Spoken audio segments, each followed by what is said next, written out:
Santo Niño. I'm Mrs. Carmen Paniquito. I have 2 children here. Ako po si Mrs. Roda S. Lagason. Meron po ako ditong 2 anak. He is Romel Mamang. I have 2 boys studying here in Santo Niño.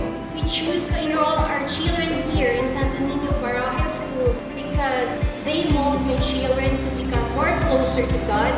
They taught my children good Ninian values such as model of simplicity, humility, obedience, and wisdom.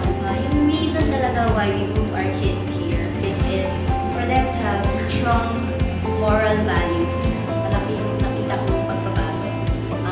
My eldest, he came from a progressive school. It's a non-sectarian school. So, nilipat ko siya dito sa Santo Niño.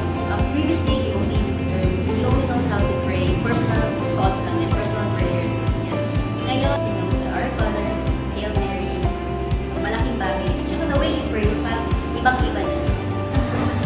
Ang pag-aaral ng mga anak ko dito sa Santo Niño Parochial School, nakita ko na talagang na-provide sila ng values, yung behavior nila, na-enhance yon in everyday na mga activities sa school. Yung mga lessons nila, lalo na sa Christian living, yung religion nila, hindi lang dito tinuturo yung lesson, pero yung doings nila, magandang paggawa sa mga classmate nila, sa mga teachers nila, kung paano talaga yung values na gagawin nila araw-araw. SNPS is the best school for my children because Catholic virtues are really cultivated. Like, ngayon, mas excited sila pag magsisimba kami tuwing Sunday kasi at every Sunday there's a family mass. So before, parang hirap silang ayain magsimba. Ngayon, sila pa yung unang mangunguna sa amin to remind us na mayroong family mass.